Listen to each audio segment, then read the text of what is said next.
Biasanya saya kalau mengajar sekolah minggu di kelas 5, 6, 7, 8, saya selalu ngomong gini. Perhatikan ya, HP hanya dibuka waktu baca Alkitab. Tapi saya rasa hari ini saya tidak perlu ngomong seperti itu. Sekarang kita sudah masuk di bulan Agustus akhir dan 2/3 dari tahun 2023 sudah kita lewati. Apa kabarnya saudara? Kalau saya tanya apa kabarnya, pasti luar biasa. Tapi kalau saya tanya apa kabarnya kerohanian saudara? Jangan dijawab dalam hati aja daripada bohong. Jadi awal kalau kita memulai tahun, memasuki tahun kan kita selalu bersemangat gitu ya. Tapi jangan sampai di akhir bulan Agustus ini kita terengah-engah. Aduh, ternyata kok sama aja ya. Tahun 2010, 2011, sampai tahun sana-sana kita masih ingat kok biasa-biasa aja ternyata. Dan kita sudah mulai jenuh. Ada orang-orang tertentu yang ngomong sama saya. Kalau orang biasanya ngomong, aduh waktu berlalu dengan sangat cepat ya. Kalau ini beda. Aduh, kok lambat sekali waktu ini ya. Saya heran. Terus dia mulai jenuh hidup. Kalau orang Kristen gak boleh bunuh diri. Diganti kalimat yang lebih rohani saudara. Aku pengen cepat-cepat kembali ke rumah Bapa. Ketemu Bapa di surga. Padahal jangan-jangan di sana dia juga jenuh dan bosan. Ya kan? Makanya selama kita hidup di dunia ini, kita harus belajar bagaimana hidup, gaya hidup di kerajaan Allah. Supaya nanti waktu kita dipanggil Tuhan kembali berkumpul bersama Tuhan, kita nggak bosan, nggak jenuh. Sedangkan di dunia saja, waktu kita diundang untuk bersekutu dengan Tuhan, kita nggak mau datang. Betul nggak? Gimana kita mau bersekutu dengan Tuhan selama-lamanya di surga? Di dunia aja kita nggak tertarik. Kalau nggak ada undangan makan-makan diakhiri dengan doa, nggak ada yang datang. Jadi kita harus belajar dari sekarang. Saya juga begitu, tidak serta-merta langsung bisa, enggak. Saya juga bergumul dan terus belajar untuk menikmati bersama dengan Tuhan. Dan Tuhan itu begitu sangat baik, rencananya nggak pernah biasa-biasa saja. Rencananya selalu luar biasa. Makanya kita harus sering-sering baca Alkitab secara konsisten. Maka kita akan tahu siapa kita dan apa maksudnya Tuhan menciptakan kita, taruh kita di dunia ini. Tuhan bilang kita ini garam dan terang dunia. Gak main-main saudara. Kita itu berdampak loh. Jadi kalau saudara tidak berdampak, tanda tanya besar. Kamu akan menjadi saksiku. Kamu akan memberi pinjaman dan tidak meminjam. Jadi kita tidak kebulet-bulet hutang apalagi pinjol. Itu rencana Tuhan. Ini bukan jasmani, ini bukan duniawi saudara. Ini rohani. Karena dengan demikian kalau kita mengalami apa yang Tuhan rencanakan untuk kita, yang dipermuliakan nama Tuhan. Ada banyak orang-orang tertarik ikut Tuhan. Tuhan katakan kamu akan menghasilkan buah dan buahmu tetap. Saudara menghasilkan buah. Ini rencana Tuhan yang sangat indah dalam hidup kita. Kau akan meletakkan tangan atas orang sakit dan orang itu akan sembuh. Kau akan mengusir setan-setan. Kau akan menumpangkan tangan. Kau akan membangkitkan orang mati. Semuanya itu Tuhan berikan kepada kita. Sayangnya kita banyak yang tidak tahu. Nah, setiap kita punya jalan sendiri-sendiri, punya proses sendiri-sendiri. Jangan sampai kita membandingkan dengan orang lain. Itu kok enak ya, aku kok gak enak ya. Enggak, semuanya prosesnya sama. Maksudnya dengan Tuhan, kita masing-masing punya jalan cerita sendiri. Yang penting Tuhan menyertai. Dan kalau kita sekarang mengalami kemandekan, stagnan, apalagi kemerosotan, itu pasti bukan rencana Tuhan. Kalau bukan rencana Tuhan, jadi rencana siapa dong yang kita sekarang lagi jalani? Jadi semua kita perlu yang namanya terobosan rohani, spiritual breakthrough. Kenapa? Karena kemerosotan, kemandekan itu bukan rencana Tuhan. Makanya kalau sekarang kita mengalami yang namanya kemandekan, kemerosotan, itu berarti kita perlu spiritual breakthrough. Kenapa harus spiritual breakthrough? Karena hal-hal yang rohani itu mempengaruhi yang jasmani. Makanya Alkitab bilang, carilah dahulu kerajaan Allah dan kebenarannya. Bukan, Alkitab nggak bilang kerja keraslah cari uang dulu. Kalau ada waktu baru ibadah, enggak. Tuhan bilang carilah kerajaan Allah dan kebenarannya, maka segalanya akan ditambahkan. Kemudian ada juga ayat yang bilang latihan badani terbatas gunanya, tetapi ibadah berguna dalam segala hal. Dalam segala hal. Jadi kalau saya nge-gym, saya hanya mendapat manfaat tubuh saya bagus, sehat. Sudah. Saya nggak dapat uang, saya nggak dapat kebahagiaan, saya nggak dapat kepuasan hidup, saya tidak dapat keharmonisan dalam rumah tangga. Tetapi latihan ibadah berguna dalam segala hal. Itulah kenapa kita perlu sekali yang namanya terobosan rohani.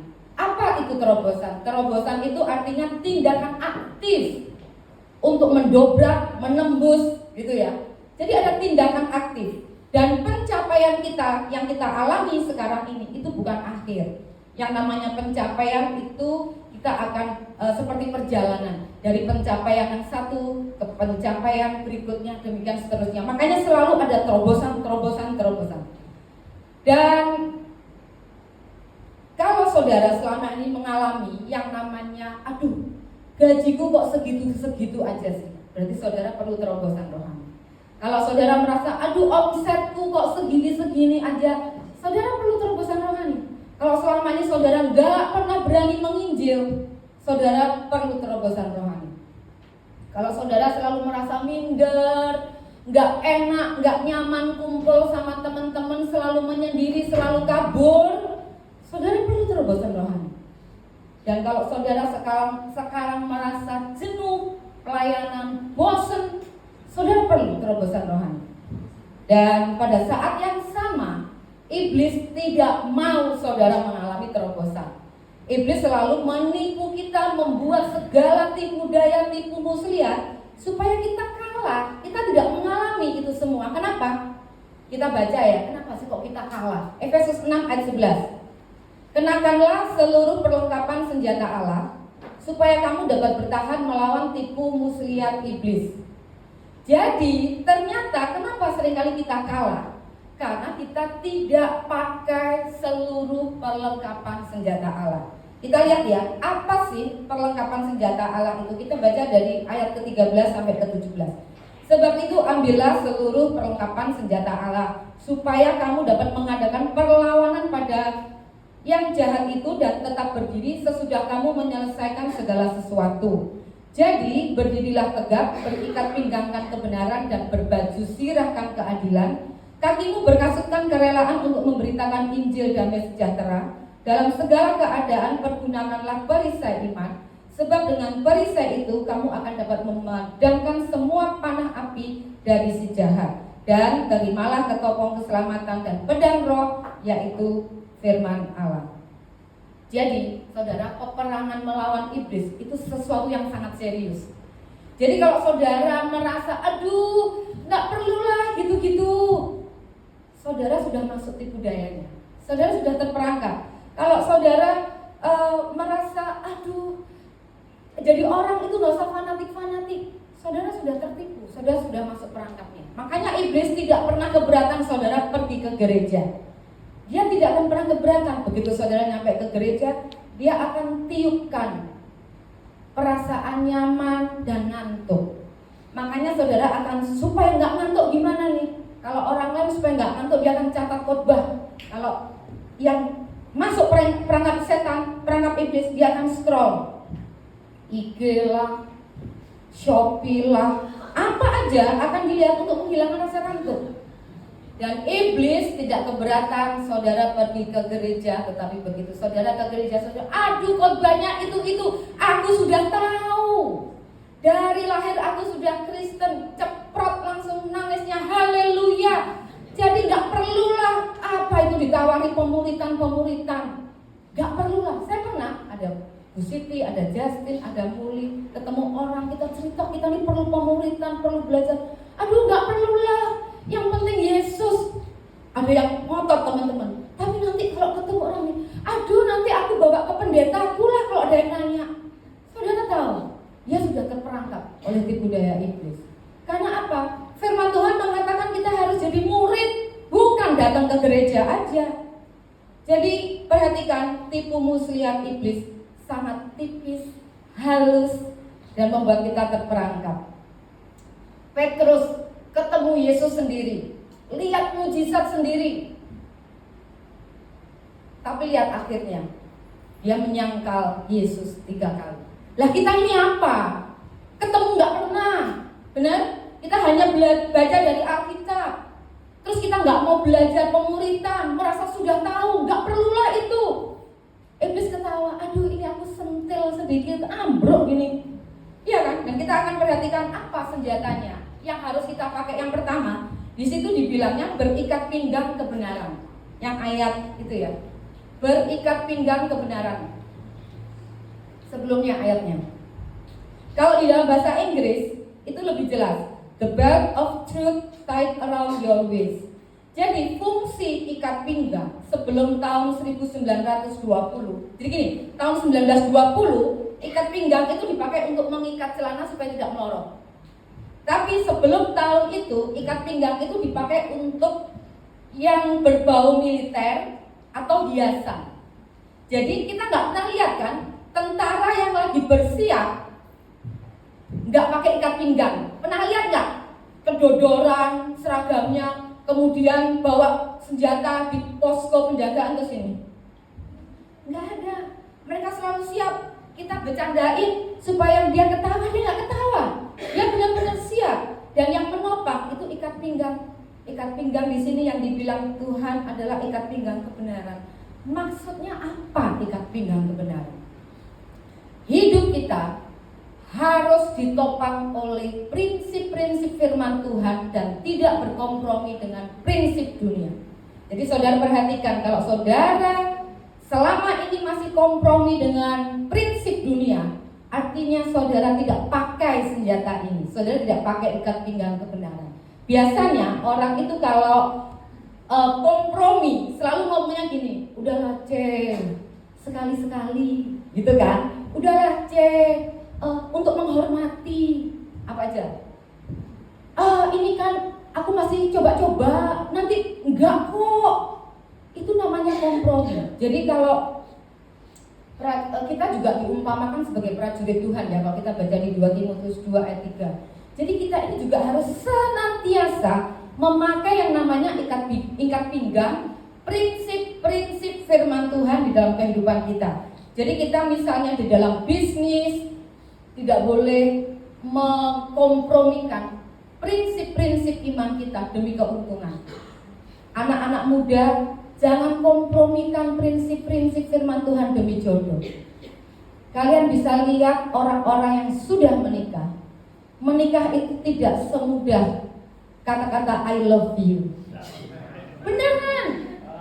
Jangan-jangan sudah menikah, aduh tahu gini aku nggak nikah lah. Benar kan? Karena memang berbeda. Yang sudah berkeluarga coba cerita dengan jujur. Jangan-jangan yang single-single ini malah kaget. Kok nggak enak gitu ya? Nah, ada banyak orang single itu tertipunya begini. Oh tante, aku ketemunya di gereja kok. Ingat ya, gereja itu bengkel, tempat memperbaiki. Gereja itu tempat mengobati. Dan beberapa orang itu tidak merespon diperbaiki, tidak merespon diobati. Jangan tertipu asal main musik. Sorry ya Dan, ngedrum nih, drummer gereja nih tante. Ini bukan Daniel, saya nggak mau Daniel, ini hanya ilustrasi. Enggak selalu. Karena kadang-kadang orang yang sudah aktif melayani pun tidak merespon dengan pengobatan, dengan perbaikan. Justru harus hati-hati. Kalau kita belanja online aja kita teliti. Beda sedikit kita lihat sebelah, dibanding-bandingkan. Udah gitu kita lihat reviewnya. Kalau reviewnya sedikit tidak meyakinkan, jangan-jangan ditipu. Kita cari reviewnya yang banyak. Waktu cari pasangan pernah nggak minta review dari Pak Gembalanya? Nah, ini kita cari pasangan lebih dari belanja online. Belanja online aja kita nggak mau ketipu. Di 1 Petrus 3 ayat 3 dibilang, perhiasan kita janganlah muka yang di make up, baju yang bagus, perhiasan emas, rambut yang dikepang-kepang. Tadi dibilang ikat pinggang zaman dulu juga dipakai untuk hiasan. Artinya hiasan kita harus nilai-nilai kekristenan. Hiasan hidup kita itu harus prinsip-prinsip firman Tuhan. Kalau kita kuat di dalam memegang prinsip firman Tuhan, Kalau yang ngantor, bisa-bisa kalian dibilang apa? Kamu ini kok freak sih? Benar gak? Kalau yang bisnis, gara-gara memegang prinsip firman Tuhan, untungnya tipis, kamu kok bodoh sih? Benar kan? Akan seperti itu. Yang kedua, senjatanya apa nih? Kalau di bahasa Indonesianya dibilang berbaju sirah keadilan. Kalau di dalam bahasa Inggris lebih jelas. On your chest, wear the protection of right living. Di bagian dada, pakai protection, perlindungan. Right living. Right living itu hidup benar. Saya pikir apa bedanya dengan tadi ikat pinggang, sekarang right living? Saya lihat dari bahasa aslinya, saudara. Bahasa aslinya itu dikahiosonai. Artinya tindakan dan karakter kita serupa dengan Kristus. Jadi yang menjadi perlindungan di dada kita itu adalah keserupaan dengan karakter Kristus. Dan saudara tidak bisa dan tidak mungkin serupa kalau saudara tidak suka berkomunitas dengan orang-orang percaya. Jadi kalau saudara anti dengan gesekan, saudara tidak akan pernah mengalami keserupaan dengan Kristus. Gesekan itu harus dihadapi, harus dijalani, karena dengan gesekan kita akan semakin tajam. Kalau kita menghindari gesekan, Alkitab bilang di Amsal 18 ayat 1, orang yang menyendiri mencari kepentingannya, keinginannya sendiri, amarahnya meledak terhadap setiap pertimbangan. Kalau di dalam Good News Bible itu jelas, people who don't get along with others are interested only in themselves. Orang yang tidak bergaul dengan yang lain hanya tertarik dengan dirinya, dan dia akan tidak suka kalau dikasih tahu yang benar. Itu di dalam Good News Bible Version. Jadi, saudara, kenapa di MDC ini kalau pulang ada snack? Itu untuk kita fellowship. Jadi kalau tidak ada janji yang urgent, yang saudara masih punya waktu, tahanlah 10 menit di dalam untuk kita berfellowship sambil makan snack seadanya. Bukan snacknya yang di sini yang digaris bawahi, tetapi kita bisa fellowship, bisa kenal satu sama yang lain. Di Kesan juga begitu. Kita ikut untuk bisa mengalami gesekan. Siapa di sini yang sengaja-sengaja mencari gesekan supaya lebih tajam? Ikut pelayanan. Pelayanan itu gesekannya luar biasa. Untuk menentukan dress code aja bisa, hati ini bisa gak enak, saudara. Satu dengan yang lain. Yang satu kepengennya merah, satu lagi kepengen batik, yang satu kepengen hijau, yang satu kepengen putih. Itu bisa bikin suasana hati gak enak. Tetapi gesekan itu bisa membawa kita memunculkan karakter Kristus. Jadi hati-hati. Kalau saudara mengalami ketersinggungan, kekecewaan, sakit hati, berarti saudara tidak pakai perlengkapan untuk melindungi dada. Kan di bagian dada ini, bagian hati kan seringkali itu munculnya, aku kok gak dihargai ya, aku sudah capek-capek melayani, aku kok dikit-dikit ditegur, aku gak doa, ditegur, kenapa gak ngabari, alasannya apa? Jadi gampang sekali hati ini kecewa. Bahkan kalau kita tidak memakai perlindungan dada tentang serupa dengan karakter Kristus, percaya nggak percaya saudara ya, belum disinggung aja udah muntaber, mundur tanpa berita. Beneran, karena tidak ada perlindungan di dadanya. Jadi kalau saudara sedang mengalami itu, pakai perlindungan untuk di dada kita karakter Kristus. Jadi kalau misalnya semua orang pernah tersinggung, saudara, Pak Andrew meskipun kalem-kalem itu jangan pikir nggak pernah tersinggung. Tapi waktu kita tersinggung kita harus stop. Pikirkan, kalau Tuhan Yesus di posisiku, apa yang dia lakukan? Kalau kita lagi kecewa, direndahkan, nggak dihargai, mentang-mentang aku gak punya pekerjaan misalnya, cek apa yang Tuhan Yesus lakukan kalau dia di posisi kita.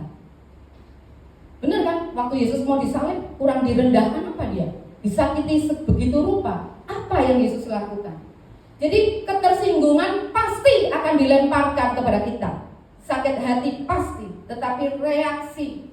Makanya ada orang bilang ini, kalau negur orang itu hati-hati, pelan-pelan, yang lembut. Tidak bisa, saudara. Selembut apapun kita ngomong, kalau orang itu tidak pernah pakai senjata ini, pasti dia akan muntaber. Percaya, kalau percaya coba cari sasaran.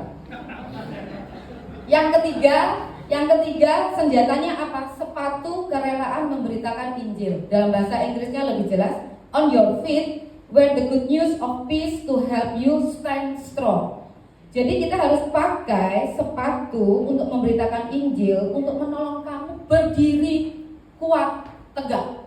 Makanya orang Kristen yang loyo-loyo, dia tidak pernah mau memberitakan Injil. Pasti loyo. Coba kita lihat orang-orang yang sangat rajin menginjil, pasti antusias, pasti semangat. Karena saya ada di bagian teman-teman yang melakukan penginjilan. Dan kenapa dianalogikan dengan sepatu? Karena menginjil itu biasanya mobile. Kita gerak, kita mengunjungi ke rumahnya, kita janji ketemu di kafe, kita ketemu di kantor, di kantin sekolah, dimanapun, di tempat futsal. Dan orang nggak bisa nginjil kalau nggak rela. Ya kan? Kalau kita ngajak ketemu di kafe, rela keluar duit, rela buang bensin dan waktu. Kalau misalnya orang nggak rela, mau ngomong teknik dan cara menginjil sehebat apapun, dia nggak akan pernah menginjil. Jadi kalau orang nggak mau menginjil, selalu alasannya, aku nggak bisa aku nggak bisa Coba perhatikan orang MLM, nggak bisa ngomong, tapi begitu butuh duit, siapapun akan ditawari produk. Iya kan? Jadi kalau saudara ingin keluarganya semuanya diselamatkan, saudara harus rela memberitakan Injil. Yang sekolah, yang setiap hari ketemu teman, bahkan satu kursi, satu bangku sama teman, ketemu di sekolah, tapi saudara nggak pernah beritakan Injil sama sekali. Saudara tahu kalau kita memberitakan Injil, itu tanda kasih Tuhan ada di dalam hati kita. Bayangin saudara bukan, gak ada hubungan darah. Secara logika kita pasti mikir, ngapain capek-capek Injil, toh nanti kita ditolak.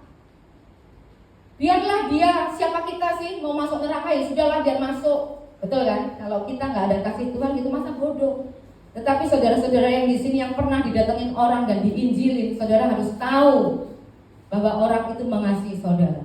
Karena begitu saudara menolak Yesus, berarti saudara menolak satu-satunya jalan menuju ke surga. Saudara kalau didatengin orang, diberitakan Injil, saudara harus berterima kasih, karena saudara dikasih tahu. Kalau menolak, hilang sudah jalan menuju ke surga. Yesus kalau pelayanan, yang jadi sasarannya adalah jiwa-jiwa untuk diselamatkan. Saudara mau pelayanan apapun, mau usher, mau konsumsi, mau pemain musik, mau WL, singer, guru sekolah minggu, lighting, apapun, saudara goalnya harus seperti Yesus, jiwa-jiwa yang diselamatkan. Tahun ini sudah bulan Agustus, berapa jiwa yang saudara sudah pernah ceritain tentang Yesus? Saya nggak ngomong dia terima Yesus, saudara pernah cerita tentang Yesus, berapa orang? Sampai bulan Agustus. Ya kalau jawabannya 0, ya nggak ada yang terima Yesus memang. Kalau jawabannya 20, yang terima Yesus bisa-bisa 10. Gitu loh, matematikanya begitu. Yang keempat, senjatanya pakai perlindungan iman. Kalau di dalam bahasa Inggrisnya, use shield of faith with which you can stop all the burning arrows that come from the evil one. Jadi artinya gunakan tameng iman, perlindungan iman yang akan menghentikan semua panah-panah berapi yang datangnya dari si jahat. Jadi perisai atau tameng iman ini, kalau saudara bayangkan orang kalau perang udah pakai selengkap senjata tameng itu buat serangannya dari sana, ting, serangannya dari sana, ting, gitu ya, untuk tameng. Dan tamengnya itu iman. Jadi kalau ada orang menyerang, iblis menyerang melalui orang tua kita, aduh kamu bodoh, aduh rasanya kalau punya anak kamu nih rugi banget. Pakai tameng iman. Yesus bilang apa? Aku ini berharga di mata Tuhan. Aku ini anak raja, aku anak Tuhan, aku ahli waris kerajaan Allah. Kalau ada orang ngomong lagi sesuatu sesuatu yang negatif, misalnya kita doa nggak sembuh-sembuh, mulai ada pikiran-pikiran ataupun kata-kata orang, mana Yesusmu, mana, nggak sembuh, nggak cocok sama Alkitab. Mau Alkitabmu ngomong apa, kenyataannya apa? Pakai tameng iman, tangkis dengan tameng iman. Jadi iman itu berguna di dalam segala hal untuk mengalahkan segala tipu daya iblis. Jangan sampai kalau mau ibadah minggu, shine, VMM, kesan, ibadah minggu, hari Kamis sudah WA sama Pak Gembala, Pak, aku pusing, hari Minggu nggak bisa ibadah. Benar nggak? Siapa yang pernah kayak gitu? Ini masih ada Kamis malam, Jumat, Sabtu, perangi dengan iman kita. Ada lagi yang acara shine-nya nanti masih Senin, hari Sabtu ngomong, aku mules. Nggak usah pakai tameng iman, saya kirimi entrostop ya sembuh saudara. Jadi itu kita harus biasakan, jangan kalah dengan tipu daya iblis. Jangan kalah, jangan dikit-dikit nyerah. Jadi katakan sama iblis kalau dia akan menghalangi kita datang beribadah, mau ke kesan, mau ke VMM atau apalah itu, katakan, iblis, selama badanku bisa bergerak, aku tidak akan absen. Gitu dong. Selama badanku bergerak, aku tidak akan absen. Jadi iblis tuh lihat saudara gigit jari. Iblis jadi gimana? Aduh, orang ini kok nggak mempan ya? Dikasih apa ya? Serangan apa lagi ya? Nggak mempan. Jadi jangan dikit-dikit kalah. Kalau saudara mudah tersinggung, mudah kecewa, pakai iman.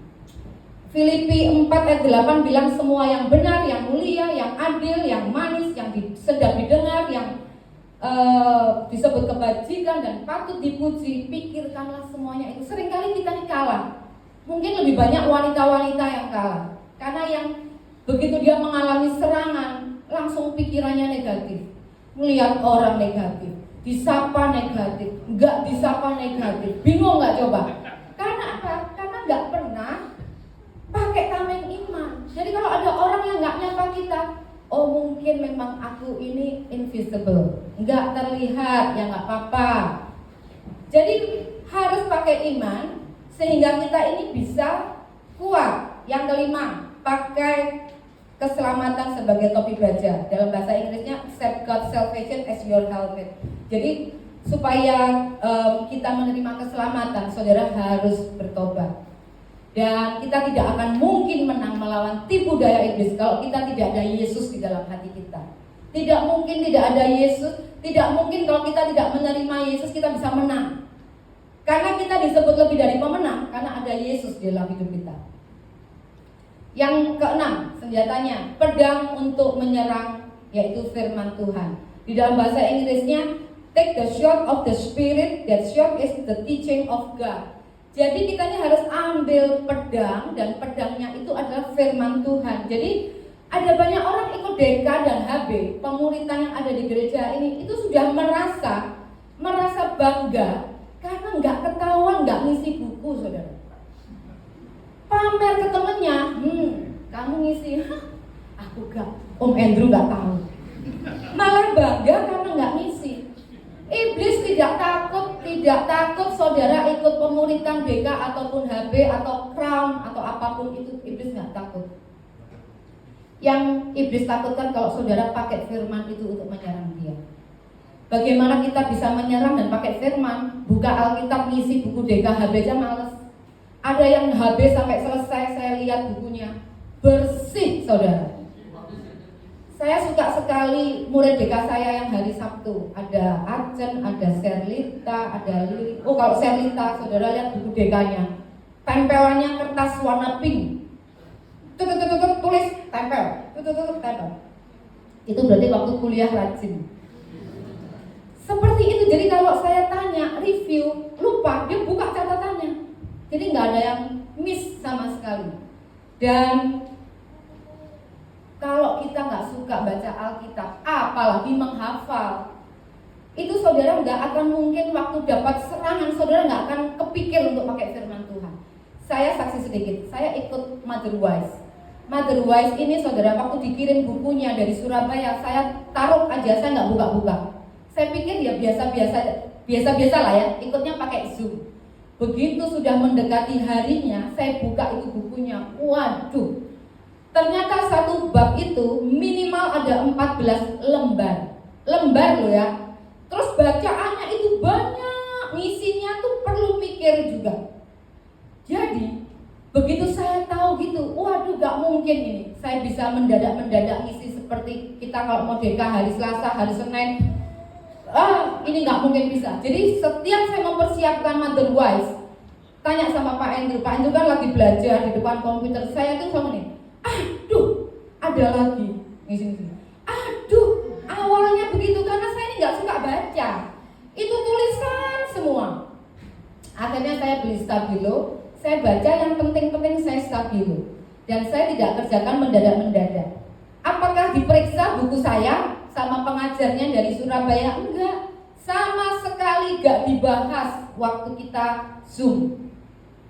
Waktu dibagi ke breakout room juga gak dibahas apa yang PR kita. Tapi saya satu kali pun saya tidak akan skip untuk isi. Karena apa? Saya butuh firman Tuhan. Saya butuh diperlengkapi lebih lagi karena saya ini perlu banyak yang dibenerin, banyak salahnya. Jadi saya perlu belajar. Sekali lagi, 6 perlengkapan senjata Allah ini perlu kita pakai semua, gak boleh pilih-pilih. Saudara gak pakai satu aja, itu seperti pintu atau celah yang terbuka untuk serangan iblis. Coba ya kalau saudara perang, one on one.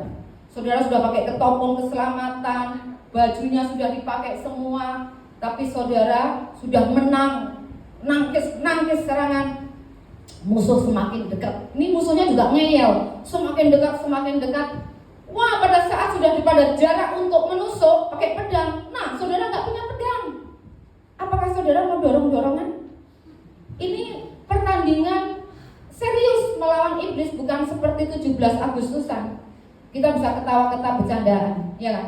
Ini benar-benar serius. Karena iblis itu kepengennya kita ini gagal mencapai apa yang Tuhan sediakan, dan akhirnya kita kecewa dan kita menyalahkan Tuhan, kita nggak mau percaya lagi.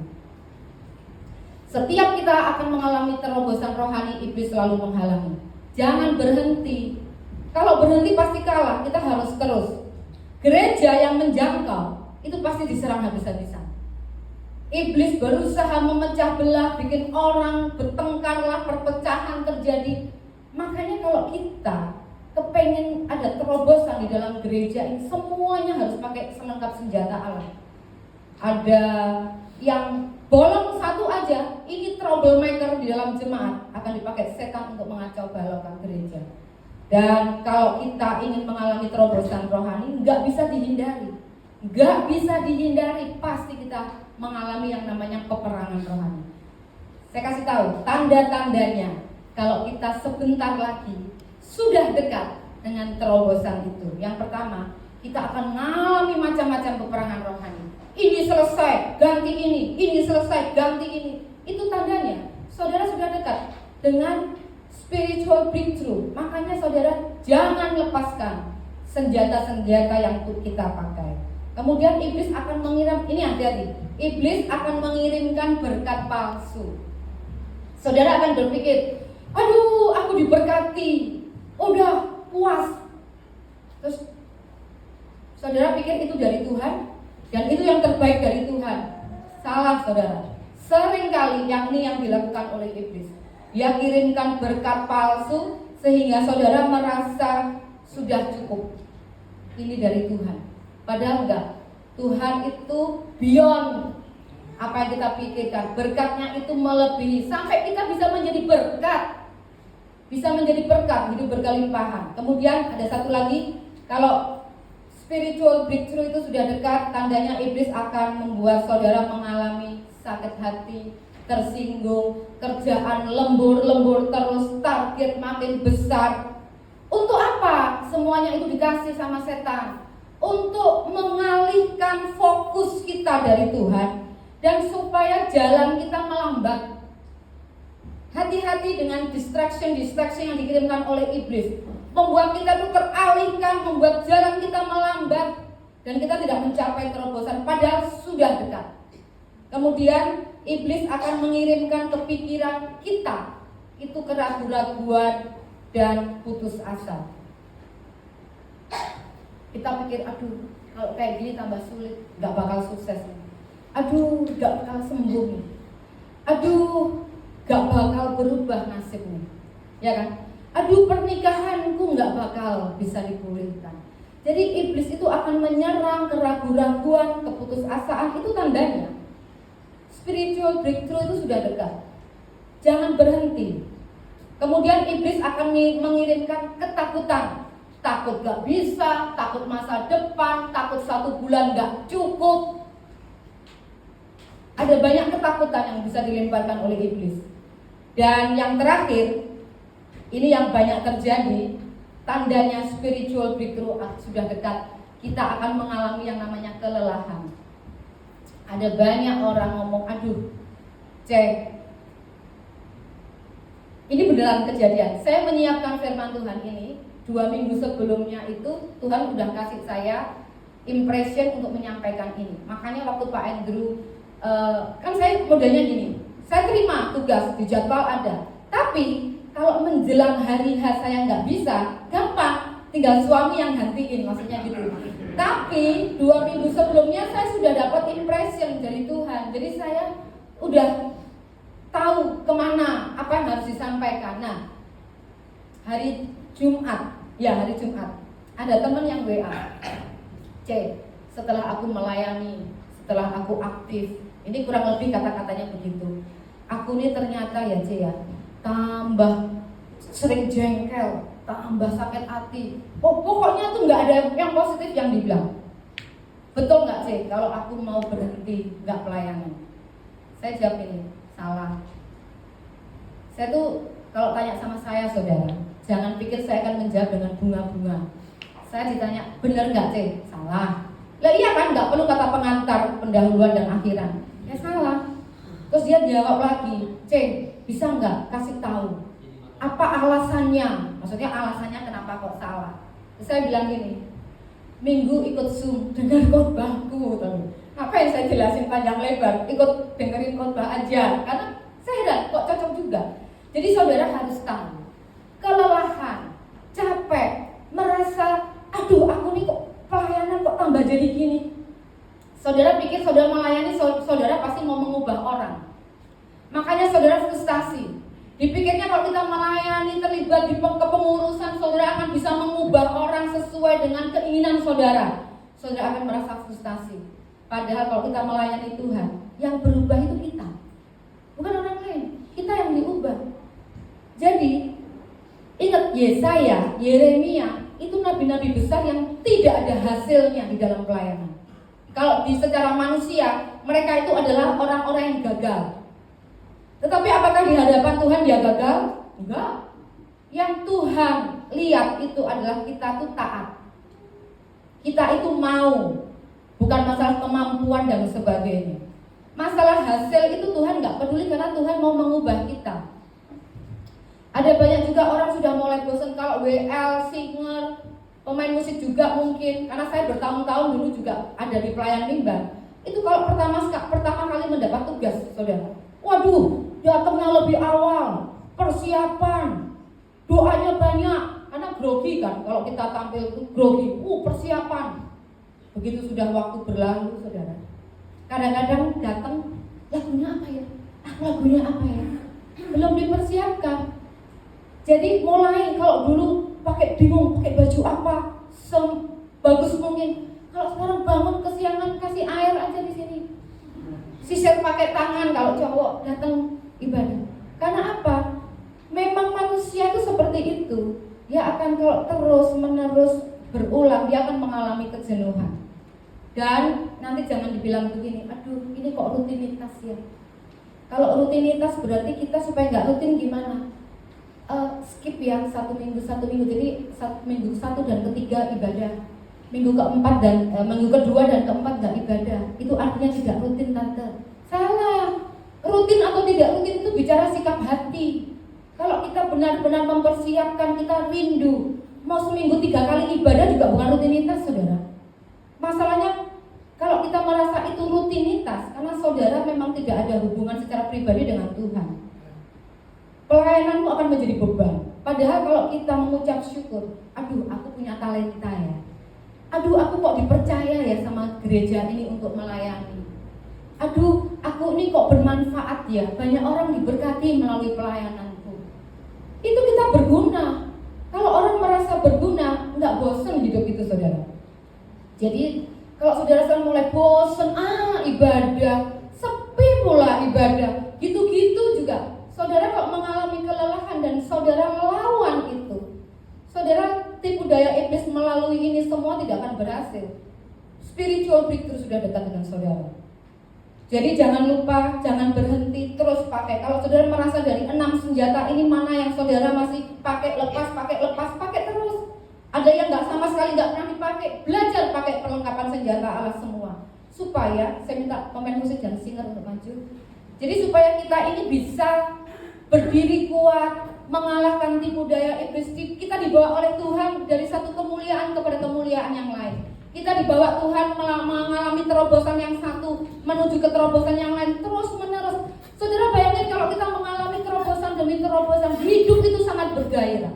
Tapi kalau saudara tidak pakai perlengkapan senjata Allah, saudara akan bilang, aduh bosan, waktu kok lambat sekali.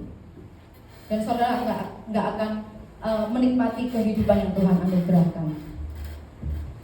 Mari kita datang sama Tuhan, kita naikkan pujian.